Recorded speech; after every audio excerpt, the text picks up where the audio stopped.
근데 내가 맡고 있을 때 우리 지역아동센터 선생님도 알았고 또 누구도 알았고 내가 말했으니까 말했는데 이 선생님들이 어떻게 했어요? 나 안 도와줬어요. 때린 사람도 밉지만 누구도 미워요? 아는데도 얼마나 아프냐 하고 덮어놓기만 한 그 선생님이 더 미워요. 이렇게 이야기한다는 거. 이러기 때문에 내가 여기에서 어떤 결정을 해야 될지 기관하고 굉장히 잘, 그렇다고 해서 선생님들이 단독으로 할 수는 없어요. 단독으로 내가 112에 전화하고 아보존에다 전화하고 그럴 수는 없어요. 왜냐하면 기관에서 파견이 되어 있기 때문에 만약에 여기 선생님들이 전화를 했는데 그러면 너희 기관에서 기관장은 뭐 했냐? 이렇게 될 수 있잖아요.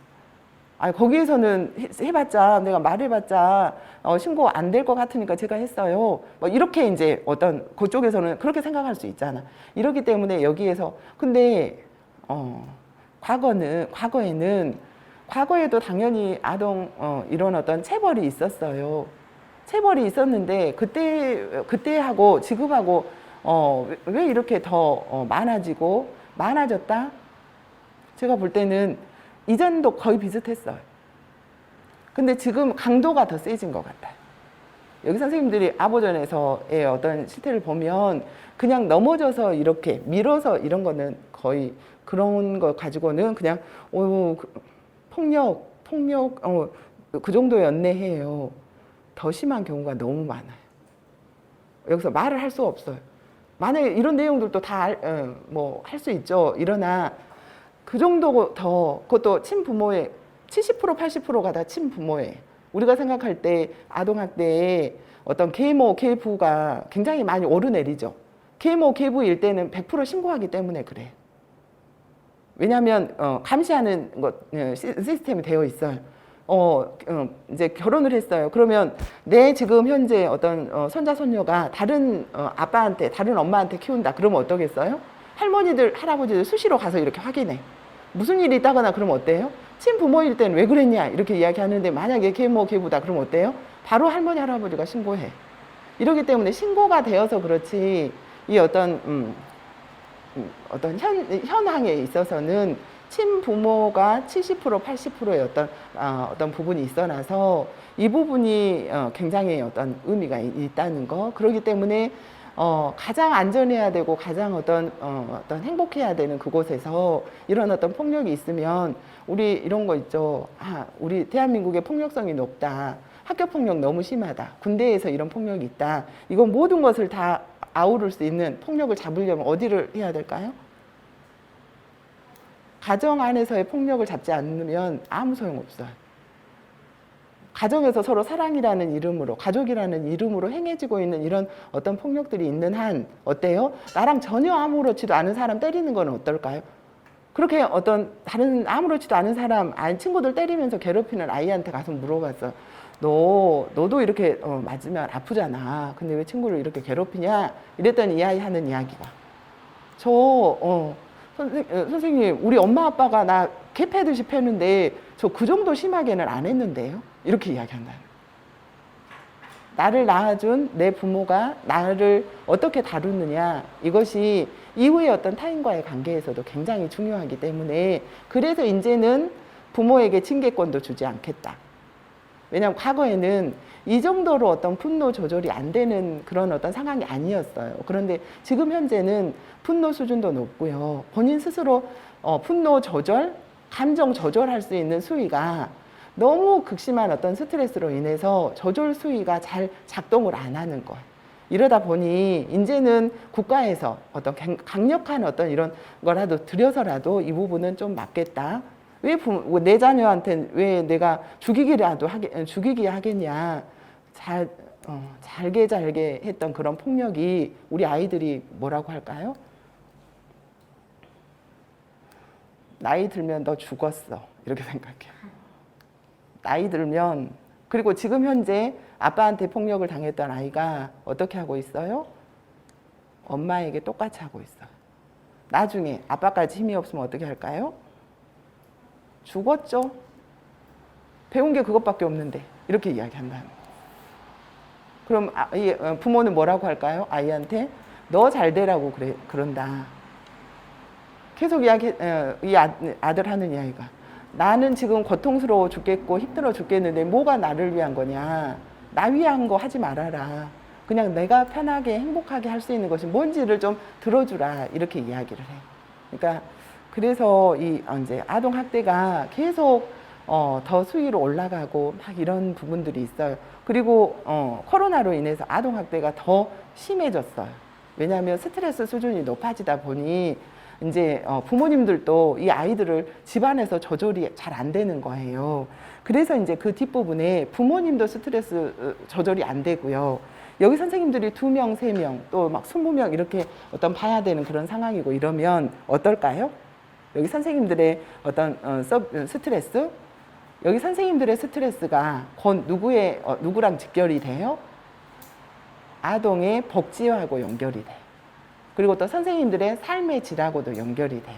어떻게 보면 여기 선생님들이 굉장히 의미 있어요. 이 어떤 사업, 저도 이제 아이돌봄 사업 계속 한 10년 이상 같이 공부도 하고 같이 그분들하고 집단 상담도 하고 이래와서 그렇게 많은 비용으로 어떤 이 사업들이 돌아가는 게 아니에요. 이러니까 절반은 제가 봤을 때 헌신하는 마음, 봉사하는 마음이에요.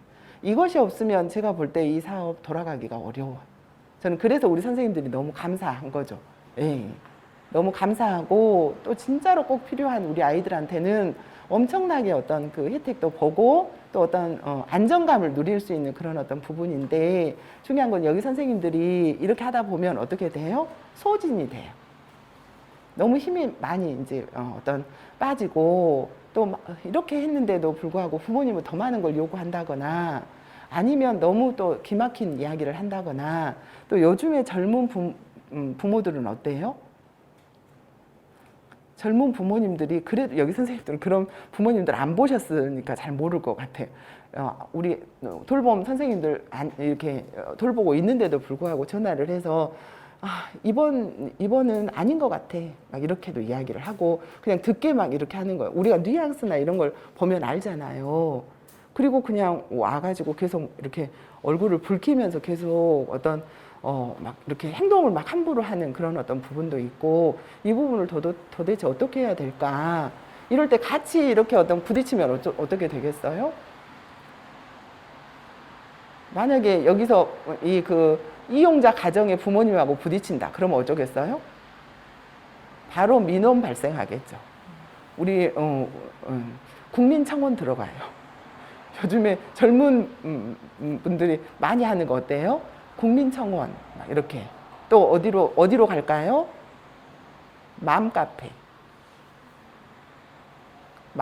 있죠.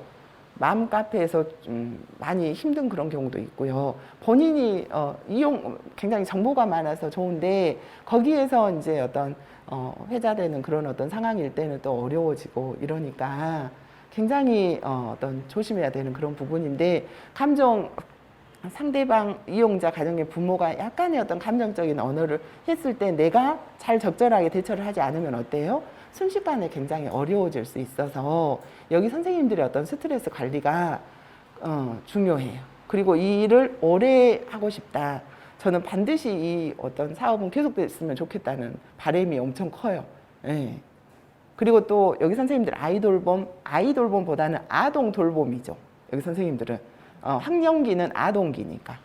그러니까 아이는 뭐 영유아 요 정도를 아이라고 치면 저희 여기 선생님들한테 어떤 그 직업으로 이렇게 어떤 명칭을 한다면 아동 돌봄이 그러면 이 아동 돌봄이 여기 선생님들이 굉장히 어떤 하나의 직업으로 자리매김을 하려면 가장 중요한 것은 뭘까요?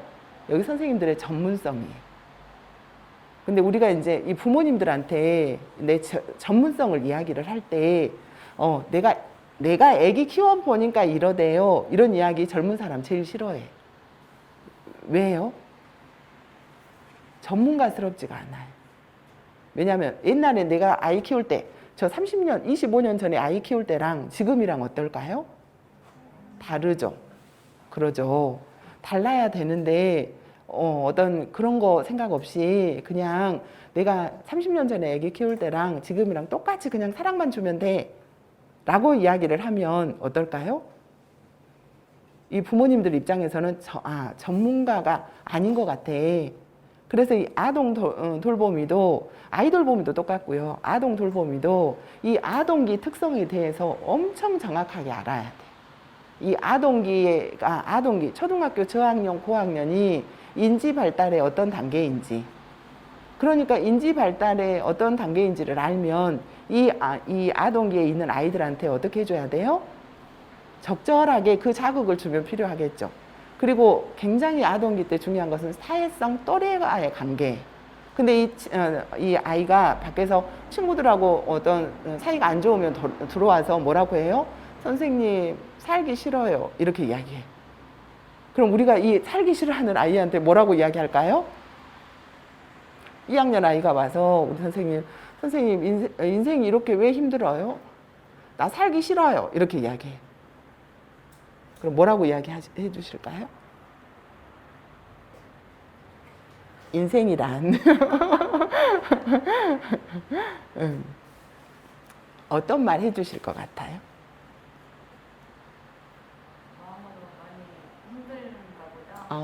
네. 원저는 공감해줘. 많이 힘든가 봐. 많이 힘들었구나, 밖에서. 이렇게. 예. 그럼 어떻게 하는 것이 살고 싶은 의욕이 생길까? 네. 예. 본인이 알고. 그러죠. 본인이 알고. 그리고 지금 와가지고 다른 이야기 안 하잖아요. 선생님, 인생이 힘들어요. 예. 6살짜리도 저한테, 선생님은 왜 살아요? 이렇게 물어봐요. 이렇게 살기 힘든데 선생님은 왜 살아요? 그 나이 먹도록. 이렇게 이야기해요. 어떤 것이 힘들까? 이랬더니 엄마 말 들어주기도 힘들어요. 그 말 들으니까 와, 예, 정확하네. 예. 그래, 많이 힘들지. 엄마가 말한 것 중에 어떤 것이 제일 힘들까? 이랬더니 아이가 내가 알아서 할 텐데 씻어라 먹어라 막 이런 거 이야기하는 것도 싫어요. 이렇게 이야기해. 나는 이거 다 끝나고 난 다음에 씻고 싶은데, 그리고 뭐 드라마 아니면 뭐 영상 매체 나 이거 다 보고 싶어서 하고 싶은데 엄마 아빠는 지금 당장 해야 돼.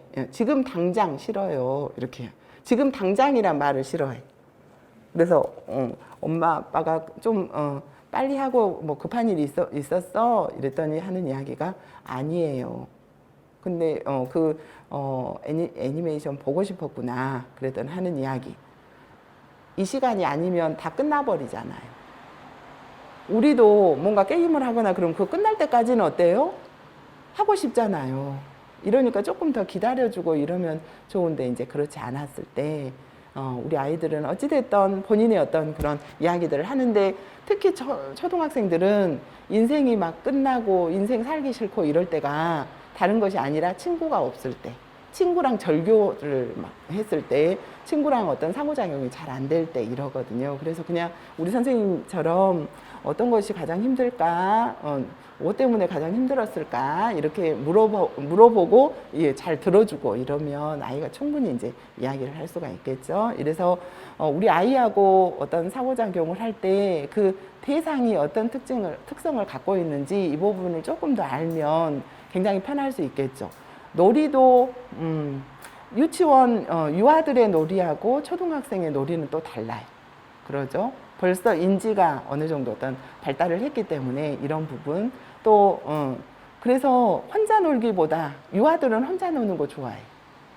근데 아동들은 어쩌겠어요? 사회성을 엄청나게 발달시켜야지만 생존이 가능하기 때문에 함께 할 수 있는 그런 어떤 집단놀이 엄청 좋아해. 이런 거. 근데 또 초등학교 저학년, 고학년들은 어때요? 이성보다는 누구랑 놀고 싶어 해요? 동성하고 함께. 동성하고 함께. 그래서 동성들하고 상호작용하는 거 엄청 좋아해요. 이성의 어떤 호기심이 생기는 그런 시기는 조금 더 성호르몬이 나왔을 때는 이제 이쪽에 이제 관심이 있는데, 그 이전에 동성하고 굉장히 좋은 경험을 해야지만 동성애에 노출이 되지 않고 굉장히 어떤 건강하게 그 시기를 잘 극복을 할 수 있다. 이런 것들을 여기 선생님들이 특히 학령기와 관련해서는 여기 선생님들이 딱 전문가로 딱 알고 있으면 부모님들이 와서 우리 아이들이 잠깐 3시간 동안 놀고 갔을 때도 반드시 부모님한테 우리 아이가 어떻게 놀았답니다. 이거를 활동 일지처럼 이렇게 간략하게 써서 어디다 붙여주세요. 그리고 또 칭찬해야 될 것이 있으면 중요한 것은 우리 부모님들은 상호작용을 하지 않았기 때문에 어쩌겠어요? 오늘 뭐를 잘했는지 칭찬할 거리를 몰라. 이러기 때문에 거기에 이 어떤 그날 우리 아이가 굉장히 어떤 의미 있는 그런 어떤 말을 했거나 어떤 행동을 했거나 변화된 그런 부분이 있으면 이 부분을 냉장고 앞에 써면서 오늘 우리 아이가 오는데 어떤 쓰레기를 주워서 굉장히 쓰레기를 줍고 또 이걸 어떤 분리수거도 잘하고 이랬답니다. 이 부분을 칭찬을 해주시면 우리 아이가 더 힘이 날 것 같아요. 이렇게 써주면 어쩌겠어요? 우리 아이가 그런 기특한 일을 했네. 이러면서 부모님도 뿌듯하고요. 그리고 이제, 어떤 우리 아이가 그런 이야기를 했을 때, 엄마, 오늘 내가, 놀이터에서 있는데 쓰레기가 많아가지고 그걸 다 주웠어요. 주워서 다시 또 분리수거도 했어요. 이렇게 이야기를 할 때, 우리 이제 돌봄 우리 선생님들이 그런 코멘트를 해주고 가면 어쩌겠어요? 그거를 이제 기억했다가, 대견하다. 그리고 쓰레기가 있으면 이렇게 줍고 이런 우리 아이 보니까 너무 자랑스러워. 이렇게 어떤 격려도 해주고 칭찬도 해주고 이러면 우리 아이랑 관계도 굉장히 원만해지고 굉장히 더 어떤 관계가 친밀해지는 그런 어떤 상황이 있을 수 있겠죠. 이런 부분. 그래서 여기 이제 스트레스와 관련해서는 어찌됐든 여기 선생님들이 초반에는 우리 두 분 초반에는 더 많은 스트레스가 있을 것 같고요. 조금 더 이제 연륜이 6개월, 1년 이렇게 여기 지금 연륜이 있으신 분들 보니까 어때요?